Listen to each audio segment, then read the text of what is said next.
అలాగే మన సినీ రంగంలో ముఖ్యంగా చెప్పుకోదగ్గది మన జూనియర్ ఎన్టీఆర్ గారు అండ్ అలాగే రామ్ చరణ్ గారు. హ్మ్. ఆఫ్టర్ 'త్రిబుల్ ఆర్' తర్వాత వాళ్ళు తీసిన సినిమాలు ఏవైతే ఉన్నాయో అవి అంత హిట్ అవ్వలేదని హిట్ కావడం చెప్పొచ్చు. లేదు. ఆ! సో, మరి వాళ్ళకి ఇప్పుడు ఎలా ఉందని చెప్పొచ్చు. ముందుగా మన జూనియర్ ఎన్టీఆర్ గారి విషయానికొస్తే హ్మ్. సింహరాశి హ్మ్. నక్షత్రం వచ్చేసి పూర్వ ఫాల్గుని.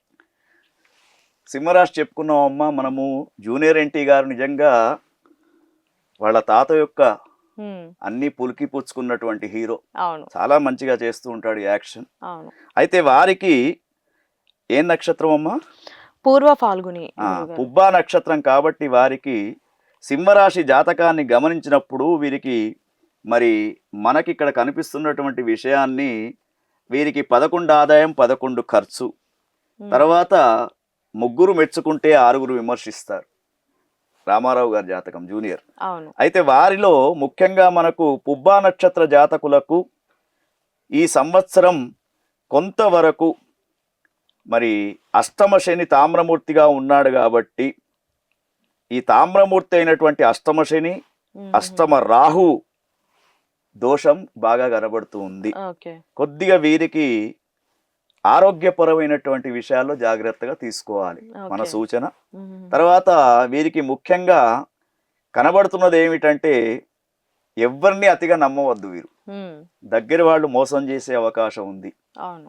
కొంత విజయాలు కొన్ని మాసాలలో వస్తూ ఉన్నాయి. తర్వాత వీరికి ఈ సంవత్సరం గమనించినప్పుడు మాట పట్టింపులతో గొడవలయ్యే సమస్య ఉంది. ఓకే. అంటే కొన్ని మాటలతోటి ఇతరులతో భేటీ అయ్యి అనవసరమైనటువంటి గలాట కావడానికి అవకాశం ఉంటూ ఉంటుంది. ఓకే. తర్వాత ముఖ్యంగా వీరికి అష్టమ శనేశ్వరుడు కాబట్టి ఆరోగ్యపరమైనటువంటి ఇబ్బందులు రాకుండా చక్కగా చూసుకోవాలి. అయితే సర్వధాన్య ఫలం స్వల్పం గమనాగమనం వృధా అని చెప్పేసి అష్టమ రాహు మాత్రం పోయినాడు కానీ మరి వీరికి ఎక్కువగా విదేశీయానాలు కూడా ఉంటాయి. ఓకే. షూటింగ్స్ పరంగా విదేశీయానాలలో జాగ్రత్తగా ఉండాలి వీరు. అదొక మనం సూచన చెప్పుదాం. తర్వాత వీరు చక్కగా ఈశ్వర ఆరాధన చేయమని చెప్పండి చక్కగా. ఎందుకంటే పరమేశ్వరుడైనటువంటి ఆ లయకారుడు ఎటువంటి ప్రమాదాలకు కూడా గురి కాకుండా మనం చూస్తాడు కాబట్టి ఆ ఈశ్వరుని యొక్క అభిషేకాదులు, గురువార వ్రతం, పుష్యరాగాన్ని ధరించడం, తర్వాత పసుపుతో కూడుకున్నటువంటి రంగుతో కూడుకున్నటువంటి వాటిని ధరించడం అనేది బట్టలను వీరికి శుభకరంగా ఉంటుంది. ఓకే గురుగారు. అండ్ అలాగే మనం ఈయనతో పాటు రామ్ చరణ్ గారి గురించి కూడా మాట్లాడాము. సో రామ్ చరణ్ గారిది వచ్చేసి వృషభ రాశి రోహిణి నక్షత్రం గురుగారు. చాలా చక్కగా ఉందమ్మా వృషభ రాశి. అయితే రోహిణి నక్షత్ర జాతకాన్ని చూసినప్పుడు కందాయ ఫలాలు మాత్రం కొంత ఇబ్బందిగా కనబడుతున్నాయి కానీ 4-0-0 అంటే 8 మాసాలు అనుకోనటువంటి కొద్దిగా టెన్షన్స్ ఉంటాయి. కానీ ఈ సంవత్సరం టోటల్గా వృషభ రాశికే బాగా ఉంది. మనకు గురువుని చూసినప్పుడు కానీ ఈ రాశి వారికి సంవత్సరం ముఖ్యంగా ఒకవేళ వీరిట రాజకీయ అరంగేట్రం చేస్తే మాత్రం విజయాలు వీరి వైపు వస్తూ ఉంటాయి. రాజకీయపరమైనటువంటి అభివృద్ధి కనబడుతూ ఉంది. తర్వాత రాజయోగప్రదంగా కనబడుతూ ఉంది. దీర్ఘ సంచార గ్రహాలలో గురువు, శని, రాహువులు ముగ్గురు అనుకూలంగా ఉన్నారు. ఏ రాశికి లేరు ఈ సంవత్సరం. కాబట్టి ఈ సంవత్సరము మిగిలిన వారిపైన పూర్తి ఆధిపత్యాన్ని, అంటే మనం చెప్పకూడదు కానీ చాలా హీరోలుగా ఎక్కువ సినిమాలు వచ్చే అవకాశాలు వీరికి కనబడుతూ ఉన్నాయి. తర్వాత ముఖ్యంగా వీరి యొక్క గ్రహస్థితిని అన్నిటి గమనించినప్పుడు మనస్సౌఖ్యం, సదానందం, అభీష్ట సుఖభోజనం. వీరికి ఈ సంవత్సరం శాస్త్రవచనం ప్రకారంగా తీర్థయాత్రలు వెళ్తూ ఉంటారు. అంటే తీర్థయాత్రలలో సినీ షూటింగ్స్, విహారయాత్రలు వెళ్తూ ఉంటారు. తర్వాత ముఖ్యంగా పూర్వీకుల యొక్క ఆస్తి కూడా వీరికి వచ్చే అవకాశం కనబడుతూ ఉంది. వంశపారంపర్యమైనటువంటి ఆస్తి రావడం. తర్వాత ముఖ్యంగా వీరు ఒకవేళ వ్యాపారపరమైనటువంటి అభిప్రాయం తీసుకుంటే వ్యాపారాలలో అభివృద్ధి అనేది కూడా జరుగుతూ ఉంటుంది. మరి ముఖ్యంగా కళారంగంలో వీరు ఉన్నారు కాబట్టి శుక్రగ్రహం కూడా వీరికి అనుకూలంగా ఉంది. కాబట్టి వీరికి అన్నీ కూడా అనుకూలమైనటువంటివి. అయితే ప్రతిరోజు వీరు వీలైతే వీరు కానీ వీరి కుటుంబంలో ఉన్నటువంటి ఎవరైనా దేవి ఖడ్గమాల స్తోత్రాన్ని పారాయణం చేసుకోవాలి. దుర్గాదేవి ఆరాధన చేయాలి. గురు ఆదివారాలు వీరికి చాలా వైభవంగా ఉంటుంది. ఏది ప్రారంభం చేసినా పుష్యరాగం అనే రత్నాన్ని ధరించాలి. తర్వాత వీరు 6 సంఖ్యను ఎక్కువగా తీసుకోవాలి. అదృష్ట సంఖ్య తీసుకుంటే రామ్ చరణ్ గారికి ఈ సంవత్సరం చాలా వైభవంగా ఉండబోతుంది. ఓకే గురుగారు. అండ్ అలాగే మనం ఇంతో పాటు రామ్ చరణ్ గారి గురించి కూడా మాట్లాడాము. సో రామ్ చరణ్ గారిది వచ్చేసి వృషభ రాశి, రోహిణి నక్షత్రం గురుగారు. చాలా చక్కగా ఉందమ్మా వృషభ రాశి. అయితే రోహిణి నక్షత్ర జాతకాన్ని చూసినప్పుడు కందాయ ఫలాలు మాత్రం కొంత ఇబ్బందిగా కనబడుతున్నాయి. కానీ 4-0-0 అంటే 8 మాసాలు అనుకోనటువంటి కొద్దిగా టెన్షన్స్ ఉంటాయి. కానీ ఈ సంవత్సరం టోటల్ గా వృషభ రాశికే బాగా ఉంది. మనకు గురువుని చూసినప్పుడు కానీ ఈ రాశి వారికి ఈ సంవత్సరం ముఖ్యంగా ఒకవేళ వీరిట రాజకీయ అరంగేట్రం చేస్తే మాత్రం విజయాలు వీరి వైపు వస్తూ ఉంటాయి. రాజకీయపరమైనటువంటి అభివృద్ధి కనబడుతూ ఉంది. తర్వాత రాజయోగప్రదంగా కనబడుతూ ఉంది. దీర్ఘ సంచార గ్రహాలలో గురువు, శని, రాహువులు ముగ్గురు అనుకూలంగా ఉన్నారు. ఏ రాశికి లేరు ఈ సంవత్సరం. కాబట్టి ఈ సంవత్సరము మిగిలిన వారిపైన పూర్తి ఆధిపత్యాన్ని, అంటే మనం చెప్పకూడదు కానీ చాలా హీరోలుగా ఎక్కువ సినిమాలు వచ్చే అవకాశాలు వీరికి కనబడుతూ ఉన్నాయి. తర్వాత ముఖ్యంగా వీరి యొక్క గ్రహస్థితిని అన్నిటిని గమనించినప్పుడు మనస్సౌఖ్యం, సదానందం, అభీష్ట సుఖభోజనం. వీరికి ఈ సంవత్సరం శాస్త్రవచనం ప్రకారంగా తీర్థయాత్రలు వెళ్తూ ఉంటారు. అంటే తీర్థయాత్రలలో సినీ షూటింగ్స్, విహారయాత్రలు వెళ్తూ ఉంటారు. తర్వాత ముఖ్యంగా పూర్వీకుల యొక్క ఆస్తి కూడా వీరికి వచ్చే అవకాశం కనబడుతూ ఉంది. వంశపారంపర్యమైనటువంటి ఆస్తి రావడం. తర్వాత ముఖ్యంగా వీరు ఒకవేళ వ్యాపారపరమైనటువంటి అభిప్రాయం తీసుకుంటే వ్యాపారాలలో అభివృద్ధి అనేది కూడా జరుగుతూ ఉంటుంది. మరి ముఖ్యంగా కళారంగంలో వీరు ఉన్నారు కాబట్టి శుక్రగ్రహం కూడా వీరికి అనుకూలంగా ఉంది. కాబట్టి వీరికి అన్నీ కూడా అనుకూలమైనటువంటివి. అయితే ప్రతిరోజు వీరు వీలైతే వీరు కానీ వీరి కుటుంబంలో ఉన్నటువంటి ఎవరైనా దేవి ఖడ్గమాల స్తోత్రాన్ని పారాయణం చేసుకోవాలి. దుర్గాదేవి ఆరాధన చేయాలి. గురు ఆదివారాలు వీరికి చాలా వైభవంగా ఉంటుంది. ఏది ప్రారంభం చేసినా పుష్యరాగం అనే రత్నాన్ని ధరించాలి. తర్వాత వీరు 6 సంఖ్యను ఎక్కువగా తీసుకోవాలి. అదృష్ట సంఖ్య తీసుకుంటే రామ్ చరణ్ గారికి ఈ సంవత్సరం చాలా వైభవంగా ఉండబోతుంది. అండ్ అలాగే ఇప్పుడు మన సినిమాల పరంగా చూసుకుంటే రీసెంట్ గా మన రాజమౌళి గారు కానివ్వండి ఒక కొత్త ప్రాజెక్ట్ ని స్టార్ట్ చేశారు. రాజమౌళి గారు అండ్ అలాగే మహేష్ బాబు గారు. సో రీసెంట్ గా వాళ్ళ మూవీకి సంబంధించి లీక్లు కూడా బయటకు వచ్చాయి. సో దానివల్ల వాళ్ళు ఇబ్బంది కూడా పడ్డారు. సో వాళ్ళ జాతకం ఎలా ఉండబోతుంది, వాళ్ళ రాశి అండ్ అలాగే నక్షత్రం కూడా నేను చెప్తాను గురుగారు. ముందుగా రాజమౌళి గారి రాశి వచ్చేసి మీన రాశి, నక్షత్రం పూర్వ భాద్రపద. దీని పరంగా ఎలా ఉందంటారు ఆయనకి? మీనరాశిలోనే మనకు షడ్గ్రహ కూటమి జరుగుతుంది కాబట్టి కొంత ఆలోచించవలసినటువంటి విషయం. వారు కొత్త సినిమా ఏంటమ్మా? మన మహేష్ బాబు గారితో కలిసి ఒక సినిమా అనుకుంటున్నారు. అది సెట్స్ పై కూడా షూటింగ్ కూడా స్టార్ట్ అయింది. ఆ మూవీకి సంబంధించి ఒక లీక్ వల్ల బాగా ఇబ్బంది పడ్డారని చెప్పొచ్చు. కొంత మీనరాశి వాళ్లకు కష్టమే ఉంది. మనకు రాజమౌళి గారి జాతకం చూసినప్పుడు నక్షత్రం ఏంటమ్మా? నక్షత్రం వచ్చేసి పూర్వ భాద్రపద. పూర్వభాద్ర నక్షత్ర జాతకులకు చూసినప్పుడు కొంతవరకు వీరికి మరి మనము పూర్వభాద్ర నక్షత్రాన్ని గమనించినప్పుడు 3-0-2 అంటే మధ్యలో ఒక 0 ఉంది. 4 మాసాలు ఇబ్బంది వస్తుంది వీరికి. తర్వాత ఈ యొక్క మీనరాశి యొక్క జాతకము చూసినప్పుడు మనము వీరికి 5 ఆదాయం 5 ఖర్చు, ముగ్గురు మెచ్చుకుంటే ఒకళ్ళు విమర్శిస్తారు. అంటే సినిమాకు పెట్టుబడి బాగానే పెడుతూ ఉంటారు.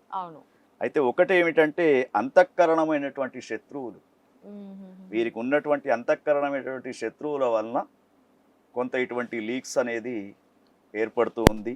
అయితే వీరికి చక్కని సూచన ఏమిటంటే వీరికి మరి మనము మీనరాశిలో గమనించినప్పుడు గురుస్థానం ఒక్కటే కొద్దిగా బాగా ఉంది మే 15 నుండి. తర్వాత మిగతా శని గాని, రాహు గాని, కేతు గాని ఎటువంటి లాభాన్ని చేసేటట్లు లేరు. కాబట్టి వీరు కొంత గురువుల యొక్క సహాయం, ఆధ్యాత్మిక యొక్క గురువుల యొక్క సహాయంతో, ఎందుకంటే వ్యయ రాహుతోటి ఏమైపోతున్నది, వీరు చేసే ఉద్యోగరీత్యా వ్యాపార రీత్యా అనేకమైనటువంటి ఇబ్బందులు ఎదుర్కొనే అవకాశం రాజమౌళి గారికి కనబడుతూ ఉంది. ముఖ్యంగా కార్య విఘ్నం అనేది జరుగుతూ ఉన్నది. అదే చెప్తున్నాడు ఇక్కడ, ప్రవాసంచ ద్వాదశ స్థాన గోఫణి కార్య విఘ్నం. అంటే ప్రతి పని చేద్దాం అనుకుంటే కొంత విఘ్నాలు వస్తూ ఉంటాయి. కాబట్టి వీరు ముఖ్యంగా ఈశ్వరుని యొక్క ఆరాధన బాగా చేయాలి. నన్ను అడిగితే వీరు ఈ షడ్గ్రహ కూటమి ఉంది కాబట్టి, మీనరాశిలోనే ఉంది కాబట్టి వీరు జగన్మాత జగజ్జనని ఆది పరాశక్తి అయినటువంటి అమ్మవారి యొక్క ఆరాధనను వీరు చేయించుకొని, మరి శతచండీ పారాయణం అనే దాన్ని చేయించి హవనం చేయించుకుంటే వీరికి కొంతవరకు ఉపయోగం ఉంటుంది. తర్వాత వీరికి అనుకూలమైనటువంటి వారాలు అంటే వీరు ఏ పని మొదలుపెట్టినా కూడా సోమ బుధవారాలలో వీరు మొదలు పెడితే మంచిది. తర్వాత సప్తముఖి రుద్రాక్ష వీరు ధరించాలి ప్రస్తుతం. తర్వాత వీరికి అదృష్ట సంఖ్యలు కూడా 9, 6గా అంటే ఈ డేట్లు వచ్చేటట్టు చూసుకొని నిర్మాణం చేస్తే బాగుంటుంది. ఓకే గురుగారు, మరి అదే మూవీకి సంబంధించి మహేష్ బాబు గారిది ఎలా ఉందంటారా? ఆయనకి ఏ విధంగా అంటే ఆయన జాతకం చూసుకుంటే సింహరాశి పూర్వ ఫాల్గుని నక్షత్రం గురుగారు. సో ఆయనకి బానే ఉందంటారా ఈ సంవత్సరం? అమ్మ 2 రాశులు కూడా రాజమౌళి గారిది మహేష్ బాబు గారిది ఈ సంవత్సరం మధ్యస్థంగా ఉంది. అవును. మహేష్ బాబు గారికి సింహరాశి నక్షత్రం ఏంటమ్మా? పూర్వ ఫాల్గుని గురుగారు. పూర్వ ఫాల్గుని, దాన్ని పుబ్బ అంటారు. ఈ పుబ్బా నక్షత్రానికి 1, 1, 4 అంటే 12 మాసాలు మహేష్ బాబు గారికి వైభవంగానే ఉంటుంది.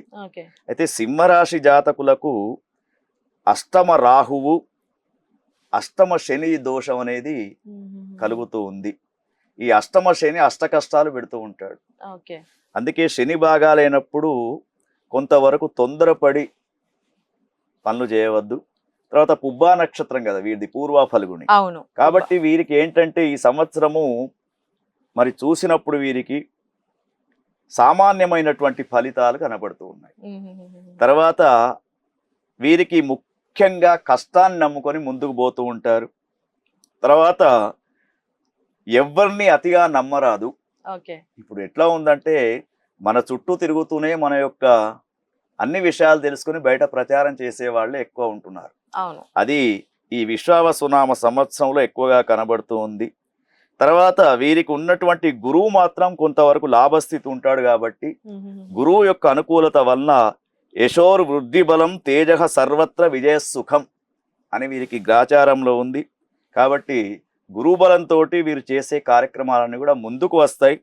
కానీ కొంత శని అననుకూలత ఉన్నాడు కాబట్టి అష్టమ శని ఇబ్బంది పెడతాడు కాబట్టి చాలా జాగ్రత్తగా ఉండాలి. తర్వాత వీరు ఆరాధించవలసినటువంటి విషయం ఏమిటంటే ఈశ్వరుని యొక్క ఆరాధన చేయాలి. లయకారుడైనటువంటి ఈశ్వరుని యొక్క ఆరాధన చెయ్యండి. అట్లానే గురువారం నాడు వీరు చక్కగా ఏదైనా ఒక దేవుని యొక్క పూజ చేసుకోవడం. గురువారం నాడు వీరికి అనుకూలమైనటువంటి వాతావరణం ఉంటుంది. తర్వాత పుష్యరాగాన్ని ధరించాలి వీళ్ళు స్టోన్స్ లో. తర్వాత వీరికి అదృష్ట కలర్ ఏదైతే ఉందో పచ్చ రంగుతో ఉన్నటువంటిది, ఎల్లో కలర్ వీళ్ళకు కొంత బాగా ఉంటుంది. తర్వాత 4 సంఖ్య అనేది వీళ్ళకి అదృష్ట సంఖ్యగా చెప్పవచ్చు. కాబట్టి వీరు ఈశ్వరుని యొక్క ఆరాధన చేయిస్తూ మరి ఈశ్వరుని యొక్క రుద్ర హోమాలు, ఎందుకంటే చూస్తూ ఉంటే శనిగ్రహం బాగా లేదు కాబట్టి ఈశ్వరుని యొక్క రుద్ర హోమాలు, నవగ్రహ పాశుపతాలు చేయించుకుంటే పవన్ కళ్యాణ్ మన మహేష్ బాబు గారికి హీరో గారికి చాలా వైభవంగా ఉంటుందమ్మా. అయితే ఒకటి రాజమౌళి మహేష్ బాబు యొక్క జాతక పరంగా కొద్ది ఎఫెక్ట్ ఉంది, కానీ ఒక 2-3 మాసాలలో మళ్ళా అన్ని కూడా క్లియర్ అయిపోతాయి. బాగుంటుంది. ఓకే గురుగారు, మరి అదే మూవీకి సంబంధించి మహేష్ బాబు గారిది ఎలా ఉందంటారా? ఆయనకి ఏ విధంగా అంటే ఆయన జాతకం చూసుకుంటే సింహరాశి పూర్వ ఫాల్గుని నక్షత్రం గురుగారు. సో ఆయనకి బానే ఉందంటారా ఈ సంవత్సరం? అమ్మ 2 రాశులు కూడా రాజమౌళి గారిది మహేష్ బాబు గారిది ఈ సంవత్సరం మధ్యస్థంగా ఉంది. అవును. మహేష్ బాబు గారికి సింహరాశి నక్షత్రం ఏంటమ్మా? పూర్వ ఫాల్గుని గురుగారు. పూర్వ ఫాల్గుని, దాన్ని పుబ్బ అంటారు. ఈ పుబ్బా నక్షత్రానికి 1, 1, 4 అంటే 12 మాసాలు మహేష్ బాబు గారికి వైభవంగానే ఉంటుంది. అయితే సింహరాశి జాతకులకు అష్టమ రాహువు, అష్టమ శని దోషం అనేది కలుగుతూ ఉంది. ఈ అష్టమ శని అష్ట కష్టాలు పెడుతూ ఉంటాడు. ఓకే. అందుకే శని బాగాలేనప్పుడు కొంతవరకు తొందరపడి పనులు చేయవద్దు. తర్వాత పుబ్బా నక్షత్రం కదా వీరిది, పూర్వ ఫల్గుని. అవును. కాబట్టి వీరికి ఏంటంటే ఈ సంవత్సరము మరి చూసినప్పుడు వీరికి సామాన్యమైనటువంటి ఫలితాలు కనబడుతూ ఉన్నాయి. తర్వాత వీరికి ముఖ్యంగా కష్టాన్ని నమ్ముకొని ముందుకు పోతూ ఉంటారు. తర్వాత ఎవరిని అతిగా నమ్మరాదు. ఓకే. ఇప్పుడు ఎట్లా ఉందంటే మన చుట్టూ తిరుగుతూనే మన యొక్క అన్ని విషయాలు తెలుసుకుని బయట ప్రచారం చేసే వాళ్ళే ఎక్కువ ఉంటున్నారు. అవును. అది ఈ విశ్వావసునామ సంవత్సరంలో ఎక్కువగా కనబడుతూ ఉంది. తర్వాత వీరికి ఉన్నటువంటి గురువు మాత్రం కొంతవరకు లాభస్థితి ఉంటాడు కాబట్టి గురువు యొక్క అనుకూలత వలన యశోర్ వృద్ధి బలం తేజ సర్వత్ర విజయ సుఖం అని వీరికి గ్రాచారంలో ఉంది. కాబట్టి గురువు బలంతో వీరు చేసే కార్యక్రమాలన్నీ కూడా ముందుకు వస్తాయి. కానీ కొంత శని అననుకూలత ఉన్నాడు కాబట్టి అష్టమ శని ఇబ్బంది పెడతాడు కాబట్టి చాలా జాగ్రత్తగా ఉండాలి. తర్వాత వీరు ఆరాధించవలసినటువంటి విషయం ఏమిటంటే ఈశ్వరుని యొక్క ఆరాధన చేయాలి. మంచిది. లయకారుడైనటువంటి ఈశ్వరుని యొక్క ఆరాధన చెయ్యండి. అట్లానే గురువారం నాడు వీరు చక్కగా ఏదైనా ఒక దేవుని యొక్క పూజ చేసుకోవడం. గురువారం నాడు వీరికి అనుకూలమైనటువంటి వాతావరణం ఉంటుంది. తర్వాత పుష్యరాగాన్ని ధరించాలి వీళ్ళు స్టోన్స్ లో. తర్వాత వీరికి అదృష్ట కలర్ ఏదైతే ఉందో పచ్చ రంగుతో ఉన్నటువంటిది, ఎల్లో కలర్ వీళ్ళకు కొంత బాగా ఉంటుంది. తర్వాత 4 సంఖ్య అనేది వీళ్ళకి అదృష్ట సంఖ్యగా చెప్పవచ్చు. కాబట్టి వీరు ఈశ్వరుని యొక్క ఆరాధన చేయిస్తూ మరి ఈశ్వరుని యొక్క రుద్ర హోమాలు, ఎందుకంటే చూస్తూ ఉంటే శనిగ్రహం బాగా లేదు కాబట్టి ఈశ్వరుని యొక్క రుద్ర హోమాలు, నవగ్రహ పాశుపతాలు చేయించుకుంటే పవన్ కళ్యాణ్ మన మహేష్ బాబు గారికి హీరో గారికి చాలా వైభవంగా ఉంటుందమ్మా. అయితే ఒకటి రాజమౌళి మహేష్ బాబు యొక్క జాతక పరంగా కొద్ది ఎఫెక్ట్ ఉంది కానీ ఒక 2-3 మాసాలలో మళ్ళా అన్నీ కూడా క్లియర్ అయిపోతాయి.